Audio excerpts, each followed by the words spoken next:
My name is Layla Romanova.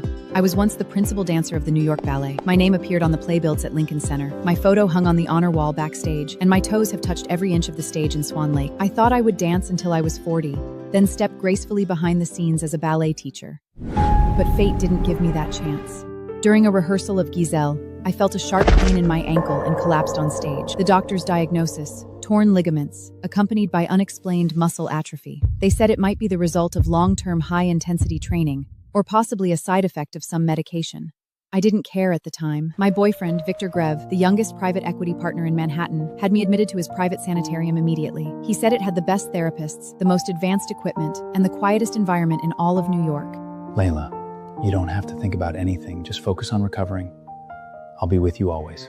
I believed him. Like a bird with a broken wing, I was gently picked up and placed in a gilded cage. The sanitarium was in a manor house in the Hudson Valley, surrounded by barbed wire fences and guarded at the gate. I thought it was to protect my privacy since I was a public figure. Later, I learned the wall wasn't to keep the paparazzi out, it was to keep me in. Victor visited me once a week, bringing a bouquet of white roses each time, sitting by my bed and asking after my health. He told the nurses to take good care of me, the doctors to use the best medicine, and the therapist to get me back on my feet as soon as newly. Everyone thought he was the perfect boyfriend, but his perfection, just like the perfection in my last relationship, began to feel wrong. My therapist was a quiet woman, around 30, slender, with almost no expression on her face.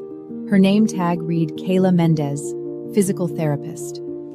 She showed up in my room on time every day, pushed me through rehabilitation exercises, never small-talked, never smiled, and never ate lunch with the other nurses. At first, I thought she was strange. Aren't therapists supposed to be sunny and always saying, "You can do it"? Kayla was not. When she stretched my ankle, her strength was so great that it brought tears to my eyes, but she never apologized. She would only ease up a little when I said, "It hurts," then continue. "Were you in the military?" 3 more sets. But one thing caught my attention. Every time Victor came to visit, Kayla disappeared. Not by accident, every single time. Like an alert cat, she hid in the treatment room at the sound of his footsteps, and only came out once his car was through the gate. Why isn't Kayla here? Kayla doesn't like dealing with relatives, but her eyes betrayed her. In front of Victor, her look was not disgust, it was fear. I began secretly recording my medication at night. The pills Victor gave me, 2 a day, were supposed to protect my muscles and prevent atrophy. One day, while the nurse was changing shifts, I hid one pill and asked a volunteer friend to have it tested. The results showed the drug contained a rare cholesterol steroid that caused muscle atrophy and osteoporosis with long-term use. This was not treatment, it was accelerated destruction. I leaned against the bed, clutching the lab report, my nails digging into my palm. The Hudson Valley sunset was beautiful outside the window, but I felt cold. Not cold in my body, cold in my heart. I dialed my lawyer's number, but hung up once it connected, because I wasn't sure if the phones in the sanatorium were bugged. I needed help. Someone I could trust.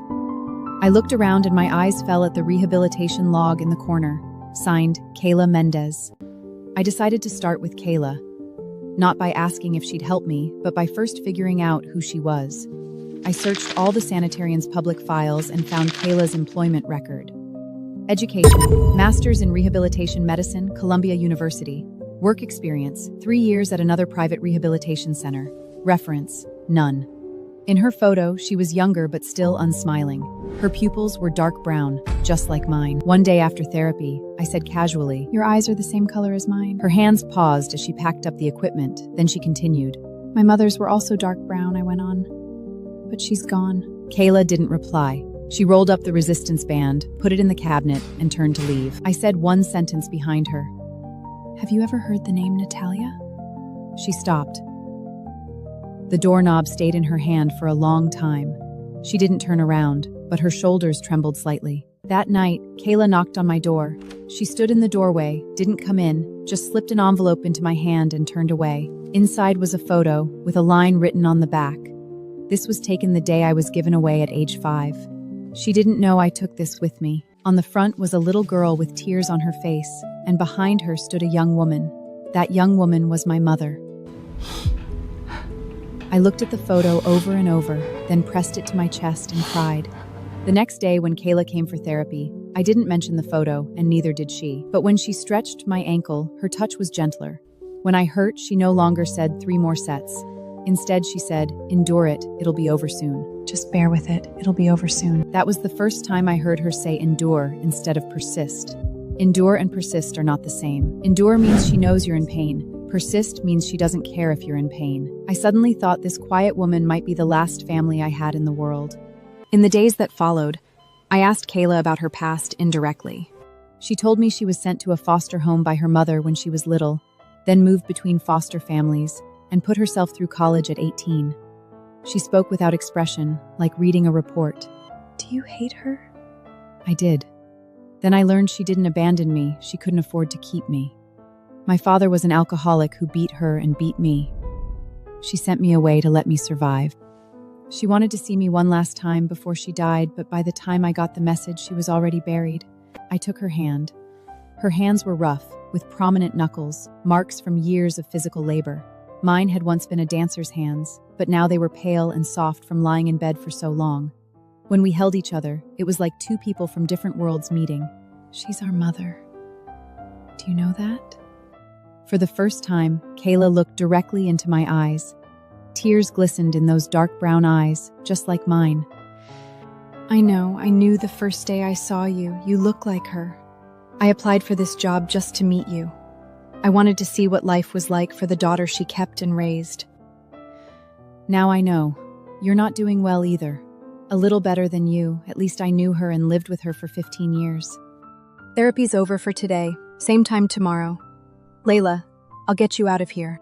From that day on, Kayla and I began a secret plan. She came to my room every day for therapy, door closed, curtains drawn. We sat facing each other, seemingly doing stretches and muscle training, but actually exchanging information and rehearsing the plan. Kayla told me the Sanatorium there, on the surface a high-end rehabilitation for secrets. His ex-girlfriend, former partner, an investor he had cheated. From that day on, Kayla and I began a secret plan. She came to my room every day for therapy, door closed, curtains drawn. We sat facing each other, seemingly doing stretches and muscle training, but actually exchanging information and rehearsing the plan. Kayla told me the Sanatorium, on the surface a high-end rehabilitation facility, was actually a place Victor used to hold people. 6 patients lived there, all people who had once known Victor's secrets. His ex-girlfriend, former partner investor he had cheated. They were controlled with drugs, confined to their rooms, and given regular treatment. The so-called treatment was injecting them with sedatives to keep them quiet and obedient. "How do you know all this?" "I've worked here for 2 years, and I help them. They tell me the truth in bits and pieces. There's a man named Richard, Victor's former lawyer. Victor broke his hand, and they said it was a car accident when he was brought in, but Richard told me it was because he refused to sign money laundering documents for Victor. This is evidence Richard hid for a long time. He said if you can escape, give this to the federal prosecutor. He doesn't expect you to escape, but he doesn't want Victor to keep hurting people. But there's no way out now." She looked at me, and a light flashed in those eyes that matched mine. "We're switching identities. You become me, I become you." Switch identities. 4 simple words, but countless details were needed. Kayla was 2 inches taller and puffy from being bedwed me. My hazel was blonde, hers brown, but we had one biggest similarity. Our eyes, and the shape of our brow bone. "Give me time, and I can dye your hair my color and change your makeup to look like me. You also have to learn to copy my walk. I take smaller steps, I push therapy equipment sideways all day, so my right shoulder is lower than my left." But she was serious. She took out a small notebook, filled with epidemic language, downlamp planned. Even weather alternatives. If it rained, the side gate guard would doze off because the rain covered the alarm on the surveillance. "Were you ever a spy?" Kayla smiled for the first time, short but genuine. "Not a spy. A foster kid." Her smile faded. "When you run from one home to another, you learn a lot of things. This is different. This time I'm not running away, I'm going back with you. Blood is strange. It doesn't speak. I'll get you out of here. Not I want to help, not I'll try. I will." During preparation, we began small tasks. Every day, Kayla stole 1 sedative from the pharmacy and hid it in her locker. She said the drugs would be used on the day of the plan, spiked in the security guard's water to put them to sleep for 2 hours. She also took small, unnoticeable parts from therapy equipment, which could be modified into lock-picking tools. I didn't ask how she learned to pick locks. Some answers are better left unknown. I did something too, pretending my condition was getting worse. I started screaming during therapy, saying my ankle hurt too much. I refused to eat, hid food under my pillow, then secretly flushed it down the toilet. I talked less to the other nurses, lay in bed every day, staring blankly at the ceiling. When Victor visited, I curled up into a ball and twitched on purpose. He frowned and called for the doctor. The doctor increased my dosage, but they weren't sedatives. They were vitamin pills Kayla had swapped in advance. The real medicine was hidden by Kaylee. Victor stood by the bed, watching me have an attack, his face showing irritation instead of concern. I heard him say to the doctor, When will she get better? I need her to sign that transfer agreement. The investors are impatient. Her condition is unstable. Give it more time. Victor slammed the door and left. The second the door closed, I opened one eye. Kira stood in the corner, watching me. Step 2 of the plan was complete, making Victor believe I had deteriorated beyond recovery. The more impatient he got, the less he would patrol the sanatorium. When he was gone, that's when we'd act. Next, Kayla began teaching me to copy her walk. Every afternoon, we locked ourselves in the treatment room. No cameras. Kayla said the camera in that room had broken long ago, and Victor never bothered fixing it because it was only used for therapy, no important patients. I walked in the center of the room over and over. Kayla corrected me every lap. Smaller steps, shoulders down, don't swing your right hand too much. Yes, like that. After days of practice, my legs shook. Not from tiredness, but because my ankles still hurt. Her technique was fashionable, but this time she pressed slowly, as if feeling every detail inside my bones. She said, "Your ankle can still be saved. Stop those drugs, do proper rehab, and you can dance on stage for 5 minutes. Not a full ballet, except." I said, 5 minutes is enough.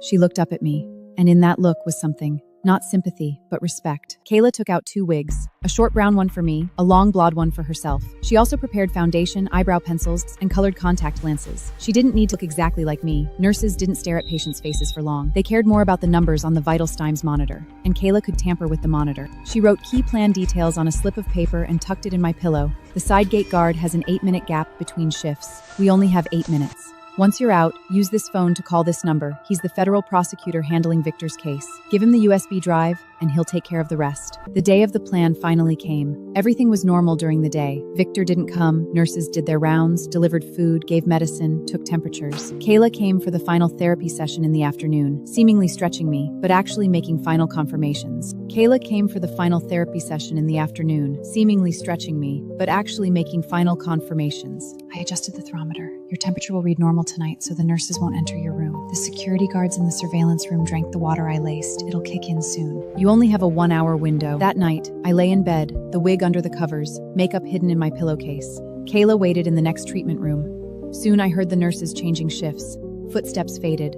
The hallway went quiet. Kayla pushed the door open, holding her work bag. She put the short brown wig on me, used foundation to turn my pale skin wheat-colored, drew thick eyebrows, and put down contact lenses. I looked in the mirror and saw a stranger. Kayla put on the long, blotty wig, applied my usual lipstick, and put on the nightgown I'd laid out earlier. From now on, your therapist Kayla Mendez, and I'm patient Layla Romanova. With that, she lay on my bed, pulled the covers up to her chin, and closed her eyes. Her breathing became slow and steady, like a deeply sleeping patient. I stood in front of the bed and looked at her. Go. I took a deep breath, pushed the door open, and walked towards the end of the hallway. Every step matched the rhythm Kayla taught me, small steps. I passed the nurse's station. The on-duty nurse was looking down at her, glanced at me once, then went back to her screen. It wasn't unusual for a therapist to grab equipment from the treatment room in the middle of the night. I passed the surveillance room and saw through the window that the guard was lying on the desk, head on his arms, sound asleep. Kayla's drug had worked. I timed the side gate guard's shift perfectly. The previous guard had left, the next hadn't arrived. I stood at the side gate, palms sweating. It was a code lock. Kayla gave me the code, 1820, the year she was taken away at age 5. She'd never forgotten that number. The door opened. Cold, fresh air hit my face. For the first time in a long time, I smelled the outside world. Not disinfectant, not pills, dirt, leaves, and night wind. I walked past the sanitarium walls, followed the map Kayla drew me, crossed a small forest, and reached the road. A car waited by the road, doors unlocked, keys in the visor. It was a car Kayla rented in advance, using savings she'd put away for 2 years. It was a car Kayla rented in advance, using savings she'd put away for 2 years. I got in the driver's seat, started the engine, and watched the sanatorium lights grow smaller in the rearview mirror. I threw the wig away. I didn't cry, not because I wasn't sad, but because I wasn't freed. Escaping wasn't leaving the wall. It was putting Victor in prison. I drove to Manhattan and found the prosecutor's apartment. I rang his doorbell at 1 in the morning. He opened the door in his pajamas and froze. I'm Layla Romanova. I have evidence of Victor Grev's money laundering and false imprisonment. May I come in? He looked at me for 2 seconds, then opened the door wider. I walked in, set the USB drive on his table, then collapsed on the sofa. Only then did I start shaking. Not from fear, but because I realized I'd left Kayla alone in that room. The prosecutor's name was Michael O'Brien, in his 40s, balding, with sharp eyes. He listened to my story, didn't doubt me, and immediately called his assistant and 2 federal agents. He copied the contents of the USB drive, and his face grew graver as he read. Your sister's still inside? Is she in danger? She said she can handle it. She said Victor only comes once every 3 days. The nurses will find Layla in her room tomorrow and not suspect anything. As long as Victor doesn't show up, she has time. Michael shook his head. The plan's too risky, but we can't move now. No search warrant, not enough evidence. I need 48 hours. I sat in the FBI office, staring at the clock on the wall. The second hand ticked, like a tiny hammer that never stopped, hitting my heart 1 beat at a time. I sent Kayla a text from the secure phone Michael gave me, the number she'd written down earlier. Only 3 words. Are you safe? The period at the end of the message indicates that she still had the energy to pay attention to Puntuant. I set the phone face down and exhaled deeply. What did she say? She's still there. Michael nodded it and stood up. I'll apply for a search warrant first thing tomorrow. Rest here, don't go anywhere. Daybreak came. Manhattan's morning light came through the blinds, drawing stripes on the floor. I hadn't slept, but I wasn't tired either. The adrenaline was still going. Micah left for the court at 9 o'clock sharp and returned soon after with a search warrant. His expression was serious. There's a problem. Your sister called the prosecutor's office this morning. She said Victor showed up early. He arrived at the Sanatorium at 7 this morning and he's still there. She called? Is she okay? She said she's still pretending to be sick. Victor's sitting by her bed saying he's waiting for her to wake up to sign a document. She can't move or speak. But she hid her phone under her pillow and put it on speaker, so we can hear the room. Michael turned on a recording device, and Victor's voice came out. When will she wake up? Give her another shot. Yeah, I'll call you back. Mr. Grev, her vital signs are normal, probably just natural sleep. She'll wake up soon. I can't wait. She has to sign today. I'm coming with you. You're a witness, not an operative. I know. But I'm waiting for her at the door. She's my sister. Let's go. The federal agents' convoy arrived at the Sanatorium quickly. I sat in the last car, wearing a bulletproof vest in the back seat. The car stopped outside the walls. No sirens, no flashing lights. Michael's orders: secure the surveillance room and side gate first, then enter the main building. The agents split into 3 teams and silently infiltrated every entrance. I walked behind Michael into the main building, where the quiet was gone. I walked down the hallway, past the nurses' station, past the surveillance room where the guards were now in custody. I headed for my room, or rather, the room where Kayla was lying. The door was open. I saw Victor standing by the bed, one hand squeezing Kayla's jaw, forcing her mouth open. A nurse was preparing a syringe. Michael's voice came from behind Victor. Victor, you're under arrest. Charges include money laundering, false imprisonment, and assault with controlled substances. Victor turned around, saw Michael and me behind him. His eyes widened. He looked at me, then at Kayla on the bed wearing the blonde wig. His mouth opened, but no sound came out. Kira took off her wig, revealing her short brown hair. She looked at Victor and said one word. Surprise. Victor was pinned to the ground, hands cuffed behind his back. As he was taken away, he looked back at me. That look held shock, anger, confusion. But the coldest part was that there was no regret. He didn't think he'd done anything wrong. He just thought he hadn't been careful enough. Kayla got out of bed and walked in front of me. We stood 2 steps apart, neither reaching for a hug, but a tiny, almost invisible curve appeared at the corner of her mouth. I'm glad you're okay. I knew you'd come. The sanatorium was shut down. Victor's money laundering case dragged in 37 related accounts and 12 accomplices. The federal prosecutor called it the most complete evidence chain he'd ever worked on. One key piece was the document Richard had hidden on the USB drive. When Richard was rescued, his legs were severely atrophied and he needed a wheelchair. We met the day he was sent to the hospital. He took my hand and said one sentence. You did what none of us could. It wasn't me. It was Kayla. Richard looked at Kayla standing at the end of the hallway and said, You're so alike. In what way? Neither of you gave up. In the days that followed, I cooperated with the investigation and gave a full testimony. Victor's lawyer tried to paint me as a dancer with mental problems, but my mental state recovered quickly after stopping the drugs, and a later psychological report stated I was fully competent to testify. Kayla also submitted all her medication logs and surveillance records. She'd written those logs every night for 2 years, recording what she observed while treating each patient. drug reactions, mental state changes, Victor's visit frequency, even what time each window in the sanatorium opened and closed. What did you write all this for? I don't know. I just thought it might be useful one day. She looked at me and added, I never thought it'd be for my sister. That was the first time she called me sister. I didn't cry, but my nose sting. Victor was eventually permanently stripped of his financial license. His company was shut down and liquidated. All assets seized to compensate victims. He was permanently blacklisted by the industry and his so-called business empire collapsed overnight. Former partners cut ties.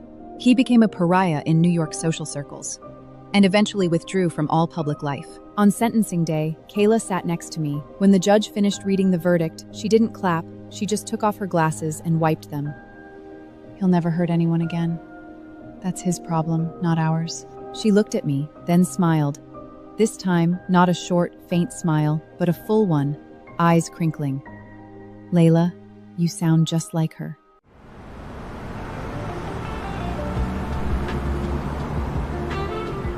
After the Victor case, Kayla and I took over our mother's dance studio. It was in an old neighborhood in Brooklyn. Small, but once the best ballet school in the area. After our mother died, it was rented to a yoga studio, which later closed, leaving the space empty. Kayla used all her savings from years of work, and I used a small part of the inheritance my father left me. And we put together the down payment on the space. The first time we walked in, the floor was covered in dust, half the mirror was broken, and the bar was rusted. But the space itself was beautiful. 4-meter ceilings, old but solid wood floors, and great southern exposure. I stood in the center of the room, closed my eyes, and took a deep breath. I could smell Mother, not perfume, but wood, chalk, and sweat. I can feel her too. She's here, always has been. We spent a long time renovating. I designed the layout of the dance studio. Kaylee hired the construction crew and negotiated prices. I wear my dad like Dana Bank here. Her bargaining skills amazed me. She talked a lock lender down from $300 to $120 and got a spare key for free. How you did it? The first thing foster care taught me was not to be a sucker. I laughed. I used to think foster care was her scar, but now I saw she'd turn those scars into tools. On opening day, no ribbon cutting, no media, just the two of us. Kayla bought 2 cups of coffee, and we stood at the door looking at the sign. Romanova Dance Studio. We should add your name. No, this is her name. And yours, I'm just Mendez. Your last name is Romanova. It always has been. No one ever told you? Tears fell down Kayla's face. She didn't wipe them, just stood there and let them flow. It was the first time I'd seen her cry. At first, we had 6 students, 4 kids, 2 adults. The kids were from the neighborhood. There are 2 adult girls who want to learn ballroom dancing. Not many classes, but I taught carefully. My ankle hadn't fully recovered, so I couldn't demonstrate, but I could explain every detail clearly in words. Kayla handled administration and finance, keeping strict accounts, every expense recorded, even parking fees. Kayla, you're such a penny puncher. We only have enough money to last 3 months. Figure it out yourself. I did the math. She was right. Later, the number of students grew to 15. Money started to be enough. I hired a part-time piano accompaniator, an elderly woman who'd played for ballet classes for years. Her fingers weren't as agile as before, but her sense of rhythm was deeper than any accompanist I'd met. I know my mom. Your mom's really strict, but she never gave up on any student, even if they had no talent at all. I didn't inherit her strictness. I inherited her stubbornness. You're as stubborn as a mule. Thanks. At the end of the first semester, we held a year-end recital. There were 15 of us, and everyone got up on stage to do a performance piece.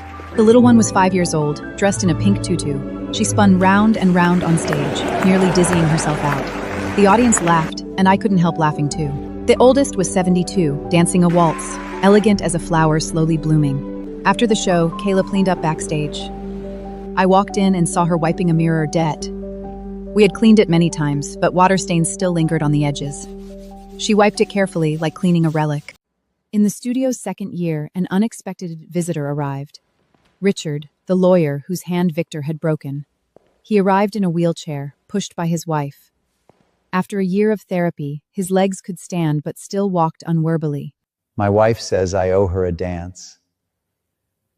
I couldn't dance with her at our wedding because my hand was in a cast. He smiled shyly. I looked at his wife, a white-haired woman with light in her eyes. Okay. But promise me you won't quit halfway. I got through what I did. I'm not afraid of dancing. Richard's dance class was every Wednesday afternoon. Kayla did his warm-ups and stretches. I taught him basic steps. His right hand was still not very flexible, and he couldn't hold his wife's hand. His wife was patient, practicing with him again and again. After 3 months, they danced an entire waltz, perfectly in the center of the studio. When the music ended, Richard cried. I waited 40 years for this. I watched, eyes wet. Kayla handed me a tissue and said, "Cry if you want. No rental fee today." Are you an accountant or a therapist? I'm your sister. So the books don't have to balance. That night, Kayla wrote in her ledger, Mr. and Mrs. Richard, class fees, paid in full. But their smiles are priceless. I laughed. She nitpicked every expense, but when it came to moments like this, she made the worst deal. Later, my ankle finally recovered. The doctor said I could try dancing for 5 minutes. I chose the Black Swan variation from Swan Lake, not because I could do 32 fouettes, but because it was Mother's favorite music. I stood in the center of the studio. Kayla started the music. The elderly accompanier sat nearby, fingers on the keys. I said, Let's begin. First spin, my ankle didn't hurt. Second, a little tight. Third, I found my center. Fourth, fifth, I stopped at the end of the 8th spin. Not because I couldn't go on, but because tears blurred my vision. Kayla stood in the corner with a towel, not coming over. She just watched me. I wiped my tears and said, again. This time I made it to 12 spins. When I stopped, I heard applause. Not Kayla's, from students and parents at the door. They didn't know I'd once been in a wheelchair, but they saw a woman dancing. That was enough.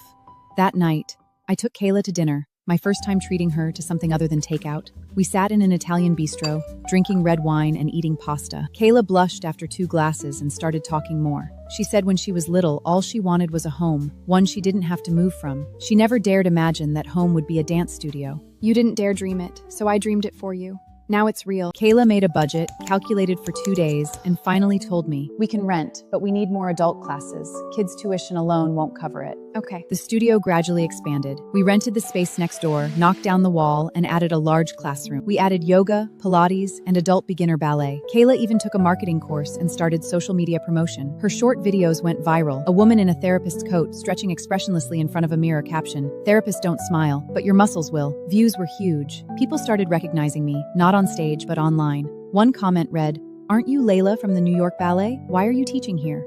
I replied, "Because this is my home." No more explanation needed. One day, a young dancer came to the studio. Early 20s, ankle wrapped in bandages, holding a cane. She said she was a new member of the New York Ballet, injured in rehearsal. Doctor said it might take 6 months to recover. I saw your video online. I know you had a worse injury. I want to know how you got back on your feet. I didn't stand up alone. I had a therapist. She's also my sister. Another one? The dancer laughed, picked up her CT scan. Torn ligament, same injury as my sister. I can get you back to dancing. Not in 6 months. Around that time, Kayla and I made a decision. We renovated Mother's old office into a wellness consultation room. On the wall hung not skeleton models, but photos of us as kids. Me on stage in a ballet tutu, her in old foster home clothes on a playground. The 2 photos hung side by side, with a portrait of our young mother in between. Kayla slowed down every time she passed the portrait, but I never saw her stop. She said she didn't need to, because she'd already spoken to Mother in her heart. One night after classes, only the 2 of us were left. Kayla sat in the consultation room, organized student files. I walked in and set a cup of tea on her desk. You danced well today. Since when do you watch dancing? Since the first day you danced Swan Lake here. You cried that day, but your feet never stopped. When I was 12, I saw you dancing on TV in foster care. It was a ballet competition. You danced the Rosado from Sleeping Ardle. Your ankles were so strong and your skirt bloomed like a flower when you spun. I thought if I can't stand on stage, I'll help people who can. She looked down and continued organizing the files. Later, I studied rehabilitation. Then I saw the news. Principal dancer of New York Ballet injured and hospitalized. I found out where you were, Victor's Sanatorium. I applied for the job.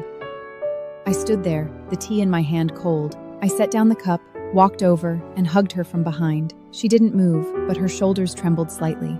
You don't need to help people who can stand on stage. You've already helped me stand. I know, so I have no regrets. Victor's case went to appeal. He appealed, claiming the evidence in Sin's chain was incomplete. Prosecutor Michael called me and asked if I was willing to testify again. I said yes. Kayla said she'd go too. In court, Victor was much thinner and his hair was white. His lawyer asked if he knew me, and he said yes, my ex-girlfriend. Did you ever force her to take drugs? No. She was injured, and I helped her find a hospital. I stood up, looked into his eyes, and stated all the evidence word for word. My voice was steadier than before, because I was no longer the victim who escaped the sanatorium. I was someone who helped others escape. Kayla also took the witness stand. She wore her therapist's coat, expressionless. Menders, did you document Victor Gray's illegal activities during your employment at the Sanatorium? Yes. I recorded every patient's drug reaction, every detail of false imprisonment, every forged medical record. She took out the logbook and flipped through it in court. Victor's lawyer tried to question her professionalism. You're not a doctor. How can you judge over medication? I'm not a doctor. I'm a therapist, but I have something more useful than a medical degree. I watched and I recorded. How many pills does a normal person need to sleep 20 hours a day? You tell me. The court went silent. The judge banged his gavel. Victor's appeal was denied. The original sentence stood. When we walked out of the courthouse, the sun was bright. Kayla walked ahead. I followed.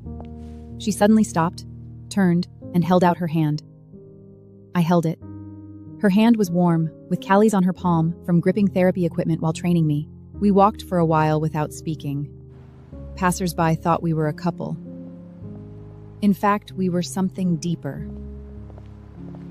We came from the same womb and only held hands 25 years late. The studio's student count passed 100. We hired 2 full-time teachers, one for ballet and one for contemporary. Kayla stopped teaching therapy classes. She handed over the rehabilitation classes to one of her students, a young woman who graduated from Columbia University. She was quiet, had a steady hand, and was just like she had been when she was young. What are you going to do now? I'm the boss. I manage the money. You've always managed the money. Before it was part-time. Now it's official.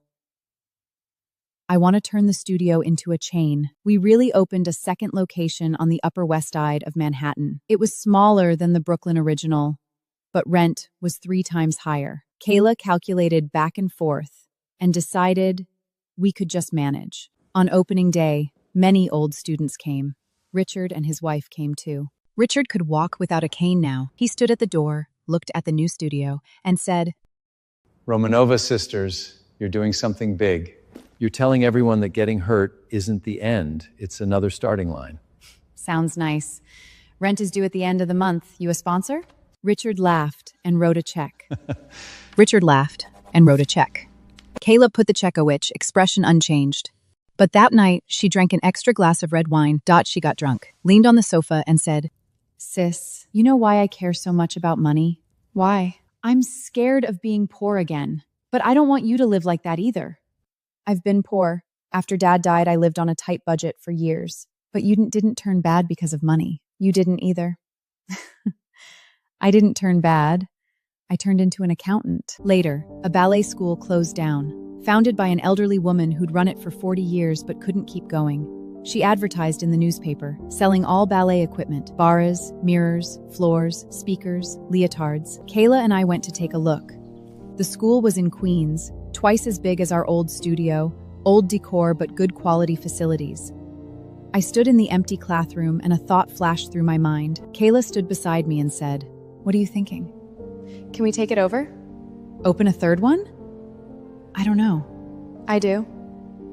Let's go home and crunch the numbers. That night, Kayla calculated for a long time. She wrote numbers on a piece of paper, crossing off and rereading. I sat beside her, afraid to speak. Late at night, she put down her pen and said, We can, but we have to take a loan. Are you scared? Yes. But I'm more scared not to do it. We took the loan and took over the space. The old lady cried when she handed us the keys. She said she hated to let it go, but her health wouldn't let her continue. You can come anytime. Free. Free classes? Free tea. The old lady laughed. Free classes. 1 free class. More costs money. This woman, always accounting. But every account she kept had heart. The first week the new studio opened, the old lady really came. She didn't take class, just sat on a chair in the corner of the classroom watching the kids practice. She watched and cried. Kayla walked over, poured her a cup of tea, and said nothing. Old lady took a sip and said, Your mother would be very happy. Kayla's hand paused. My mother? Mrs. Romanova? Yes, she used to run a studio nearby about this size. She got sick and closed it. She told me, My daughters will come back. She knew she had 2 daughters. She's right. We're all back. That night, after returning home, Kayla didn't do her books as usual. She sat on the balcony, looking at Manhattan's skyline, holding a cup of tea. I walked over and sat beside her. Did what the old lady said make you miss her? I always thought she only had you and left me, but she said daughters. She knew I existed. She was waiting for me. She was always waiting for you. She just didn't live to see it. Board meeting tomorrow. I should sleep. She went into the room and closed the door. I heard very soft crying behind the door. I didn't knock. Some tears need to be shed alone. The next morning, Kayla looked as usual, hair neatly combed, clothes neatly pressed. She greeted students at the door, speaking to everyone. No one knew she'd cried the night before. But when she walked into the office, I saw her pause in front of Mother's portrait and touch the frame with her finger. She'd never done that before. I thought, she's finally made peace with herself. That winter, we decided to hang photos of Mother in her youth and old newspaper clippings of her first studio beside them. The clippings were given to us by the old lady, found after digging through old boxes for days. The headline read, Natalia Romanova, a mother and her dance dream. The clippings were given to us by the old lady, found after digging through old boxes for days. Every morning when she passed by, she'd glance at them.